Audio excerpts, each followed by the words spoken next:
ये एक ठंडी लेकिन सुनहरी सर्द सुबह थी। हवा में ठंडक घुली थी और जमीन पर हल्की सी ओस चमक रही थी। जब सूरज की कोमल किरणें घास पर पड़ी तो लगा जैसे पूरी धरती पर सोने की चादर बिछ गई हो। ऐसे ही एक घास के तिनके पर एक टिड्डा बैठा था। उसने अपने पंख फैलाकर धूप की गर्मी का आनंद लिया। रात बहुत ठंडी बीती थी और अब सूरज की गर्मी उसे किसी वरदान जैसी लग रही थी।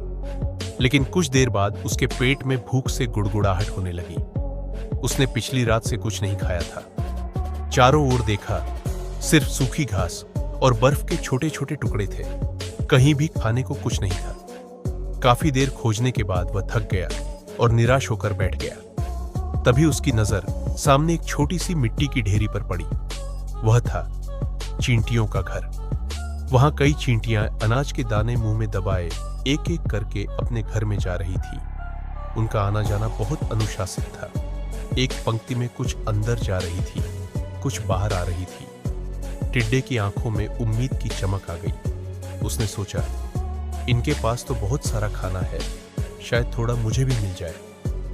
वह धीरे धीरे उनके पास गया और विनम्र स्वर में बोला, प्यारी चींटियों, क्या तुम मुझे कुछ दाने दे सकती हो? मैं कल से भूखा हूं। भूख के मारे मेरा बुरा हाल है। चींटियां कुछ देर के लिए रुक गई। उनमें से एक बड़ी चींटी, जो शायद उनकी नेता थी, आगे आई और बोली, टिड्डे भाई, गर्मियों में तुमने क्या किया था? जब हम सब अनाज इकट्ठा करने में लगे थे, तब तुम क्या कर रहे थे? टिड्डा शर्म से सिर झुका लिया और धीरे से बोला, मैंने गर्मियों में गाने गाए, नाचा और जीवन का आनंद लिया। मैंने सोचा था कि खाना तो हमेशा मिल जाएगा, फिर मेहनत क्यों करूं? चींटी मुस्कुराई और बोली, अच्छा, जब हम काम कर रहे थे तुम गा रहे थे, अब जब हम आराम कर रहे हैं तो तुम नाचो। यह कहकर चींटियां फिर से अपने काम में लग गई। टिड्डा उदास होकर पीछे हट गया। उसकी आंखों में आंसू आ गए। उसे एहसास हुआ उसकी आलस्य ही उसकी आज की परेशानी का असली कारण है। पार्ट 2 के लिए चैनल को सब्सक्राइब करना बिल्कुल ना भूलें। तब तक हमारे साथ जुड़े रहिए। पिछले पार्ट में हमने देखा टिड्डा ने ठंड के वक्त बहुत तकलीफ सही।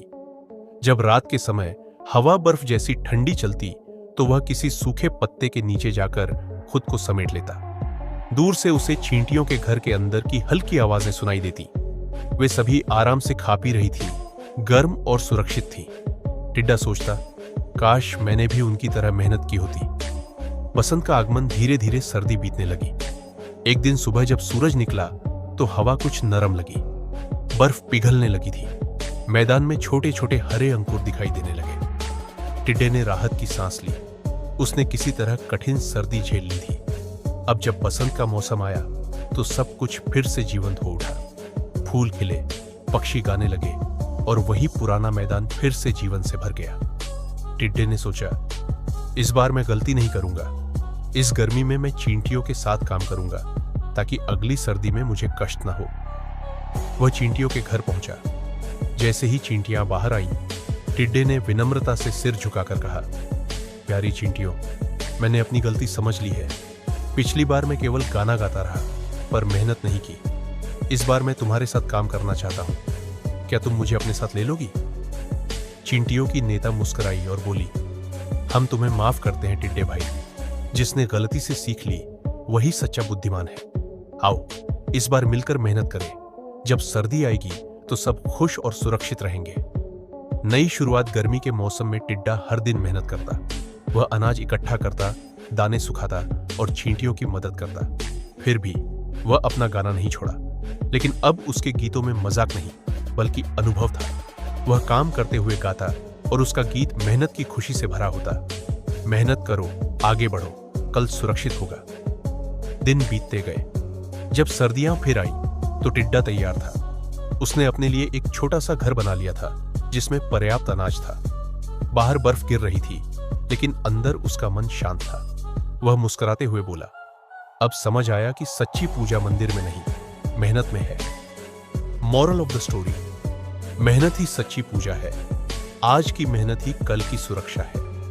जो व्यक्ति समय रहते मेहनत करता है वही कठिन समय में सुख और सम्मान से जीता है।